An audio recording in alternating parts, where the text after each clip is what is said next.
Hi everyone, Bernard here. I hope you're all staying safe and well, and welcome to my film and TV channel. I hope you enjoy what I've got for you today, and please check out as you're watching this little links on screen as well for different things on my Facebook and Twitter, and of course my football channel as well. And please, all your comments are very welcome. Just let us know and push that subscribe button. Don't forget, please push the subscribe button. Make sure your notifications set to public as well if you want to know when these vlogs are coming out. Push that notification button as well. So anyway, please enjoy. Right, today we're going to have a look at a series. It's a preliminary one. It's on weekly, so I've managed to watch episodes 1 and 2, and of course it's so-called Foundations. So we've got Asimov, haven't we? Mr. Isaac Asimov adaptation. Science fiction. So episode 1 and 2, is it pardon the wording, a firm foundation to build this series on? Well, we're promised obviously in this season 1 or series 1 10 episodes, so approximately 42 to 45 minute long episodes, and there's the potential of 80 episodes in total. So we could have 8 seasons of this if obviously it keeps going and people keep watching. But so we'll have a little delve into this. It's created by David S. Goyer and Josh Friedman for Apple TV Plus, of course, and based, as I said, on the book series of the same name by Isaac Asimov. It premiered on September the 24th, 2021. As I said, it's currently showing weekly. Foundation chronicles a 1,000-year saga of the Foundation, a band of exiles who discover that the only way to save the Galactic Empire from destruction is to defy it. Of course it is. We should know that anyway. It's a tale as old as time. Who's in it? Let's have a look. So we've got Jared Harris. He plays a mathematician, Harry Seldon, developer of psychohistory. A little bit of psychobabble with this and trying to understand it. Not the easiest. An algorithmic science that allows him to predict the future in terms of probabilities. Well, I like my stats and stuff, but I struggled a little bit with it, I must admit. Lee Pace's brother Day, a middle-aged genetic clone of Cleon 1. He plays Cleon 12, so there's been another 10 and 11 of these guys, and the reigning emperor, of course, of this 12,000-year-old galactic empire. Not a very nice man. I don't think any of them are, really, to be honest with you, of these of the ruling classes, shall we say. Lulabelle as Gal Dornick, and Harry's protege herself. This is Harry Seldon's protege, a self-taught young woman from a planet where the pursuit of knowledge is considered heresy, not hearsay, heresy, probably a similar sort of thing, isn't it? Lee Harvey is Salvo Harding, a resident of Terminus 35 years after Seldon's trial with a connection to the mysterious vault. There's a lot of jumping in time on this, which does confuse me, and I wasn't alone in that. Laura Byrne is Eto Demerzel, Major Domo to the Emperors, and one of the last surviving androids from the ancient Robot Wars. That's another set of books, isn't it? The Robot Wars with Asimov, I think. Terence Mann as Brother Dusky's Cleon 11. Oh, why is he not Cleon? Oh, yeah, Cleon 11, and got Cleon 13 in a minute.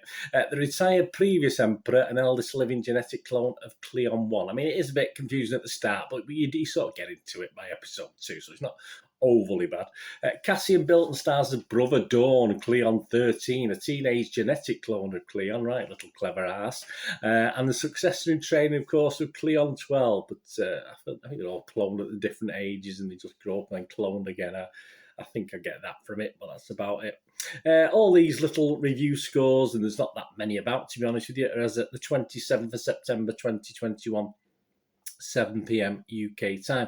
We've had 2 episodes. The first one was called The Emperor's Peace, as in peace, not P-I-E-C-E, P-E-A-C-E, and episode 2 was Preparing to Live. Rotten Tomatoes, reports 70% approval, so that positivity, and a score of 7 out of 10, which is a coincidence. It doesn't usually work out like that, but 40 reviews from critics left for this first season so far. That sounds okay, doesn't it? One of the fresh was Carl Mayer from the San Francisco Chronicle. They said season 1 comes off as a 10-episode pilot for later seasons. It probably does. See, these guys have had the benefit of watching all the season. I say I've watched episodes 1 and 2, so they might know a little bit more than me, so I have had a flick through anyway when it comes to my little judgment on this. One just good enough for us to want to stick with the show, but the sluggish storytelling suggests there were good reasons Asimov's books did not make it to the screen before. Well, yeah, we'll talk about that in a moment, my experience. Nina Metz is rotten. She's from the Chicago Tribune. The time jumps are confusing and the story needs a clearer arc. It doesn't feel immersive enough and absent the texture of everyday life. The stakes feel too theoretical. The editing is clunky and the show lacks a sense of humour.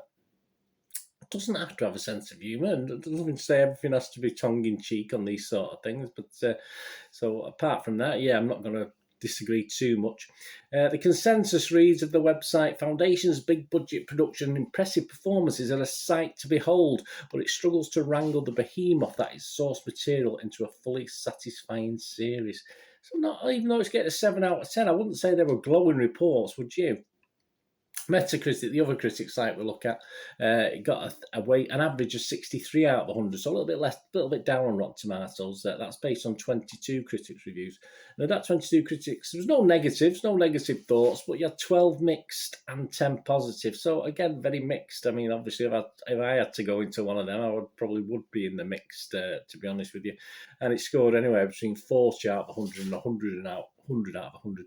Brian Lowry from the CNN, who obviously got to watch all 10 episodes, said the 10-episode third season looks appropriately epic, but struggles to tame a century-spanning complex plot that feels lost in space. Oh, well, that's coming back, isn't it? I do like Lost in Space.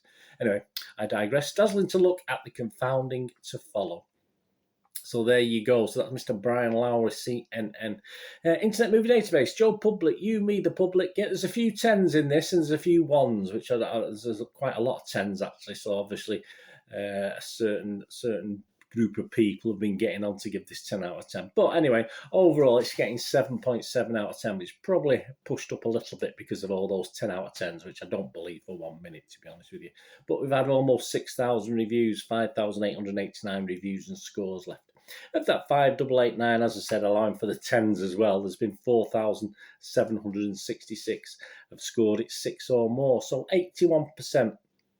As I said, I think that's slewed a little bit on the high side, to be honest with you. There's a few 1s as well, but not in the proportion you got the 10s. So, yeah, I do think Internet Movie Database, Joe Public's probably more towards a 7, I would have thought, when you take account of those slight discrepancies. In my mind, anyway, that's how I look at these things when I look at these scores on Internet Movie Database. Episode 1 is scoring 8.4 out of 10, and Episode 2, 7.3. Personally, yeah, I would probably agree that Episode 1 was slightly better than Episode 2.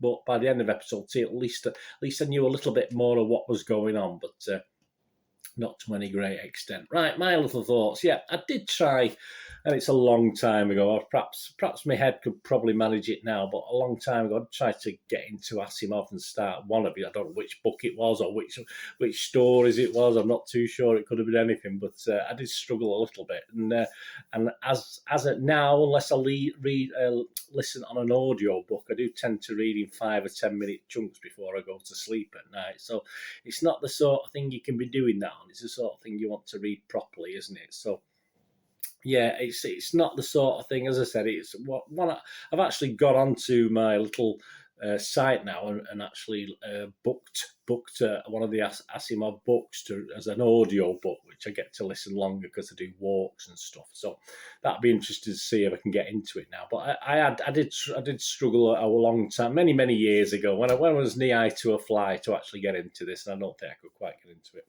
But looking through some of the reviews, and many that have seen all 10 episodes, it does generally divide opinion. As I said, even the positives are not totally convinced by this, to be honest with you. And it's certainly within just those 2 episodes, it certainly has its ups and downs to me. It's great to look at, don't get me wrong. It's very confusing at times. I'm trying to figure out what's special with these little time jumps, but it does sort of manage, because there's certain characters you all sort of initially and straight away you don't like, to be honest with you. There's probably a few characters I don't like in this straight away from episodes 1 and 2. There's not many I do like, to be honest with you. So there's enough in the characters I don't like to bring, to get me attention back when something happens, and something's going to go badly wrong when one of these characters is on screen. But it is a little bit of a mishmash to me. But you do get, there's an epic feel to it. I mean, this is a very loose comparison, but I sort of worked it on Dune meets Game of Thrones. You know, as I said, it's a very, well, perhaps not that, but I mean, that's the sort of very sort of feel I was getting from it without, and I enjoyed both those things. Obviously, Dune, I'm talking the original film, not the new one. I've not had a chance to see that. And of course, Game of Thrones, the original version of that. So to me, there's that feel to it.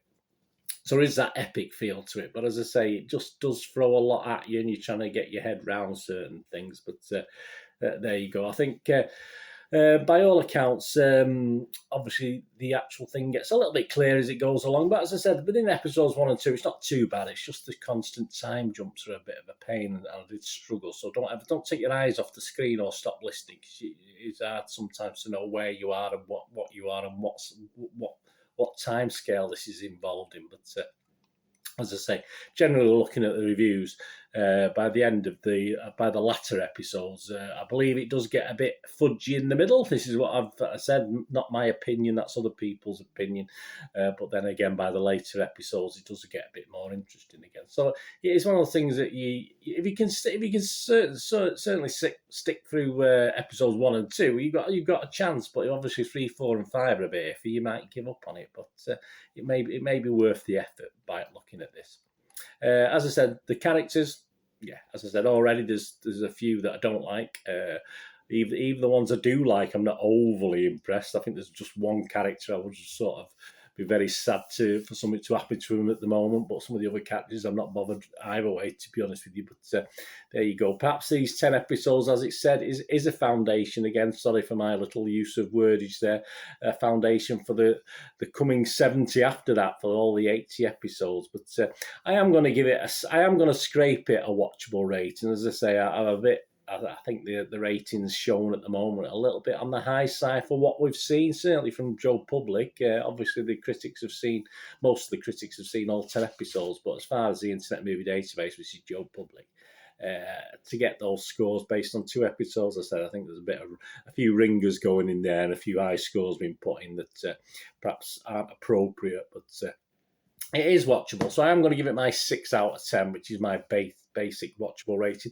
And it is a series I look forward to episode 3 onwards, even though I do, at the back of my mind, thinking that the reviewers have said it does get a bit stodgy in the middle, so I might have to sort of just work my way through episode 3, 4, 5, and 6 perhaps before the good stuff starts again in episode 7. But I'm worth it for a 44. It's only 44-minute episodes, aren't it? It's not as though it's 2-hour-long episodes or something like that. But yeah, there's enough in this to keep me interested. Let's put it that way. And as I said, it does have that sort of epic feel to it, but you do also feel it might just end up in a sort of damp squib at some stage. But it'd be interesting to see how it progresses anyway. But thanks for joining me for this little check of episodes 1 and 2. If you've seen episodes 1 and 2, let me know what you think. As I say, it's not totally clear what's going on most of the time, but I'm sure we'll get there as it works its way through. Anyway, thanks for watching. What you're going to do the rest of the day, have a great one. Look after yourselves, look after your friends, look after your families. More importantly, let's all look after each other. To meet here again on the Film and TV channel, or perhaps if you have a look, please have a look at my football channel if you're interested in English football, if you're outside of the UK, and my football team, Manchester City, if that's any interest. If it's not, don't worry, there's loads of film and TV stuff, as you know, so please check in with me again very, very soon. Until you do, all I ever ask is please look after yourselves, stay safe, everyone. Thanks for watching. Bye for now.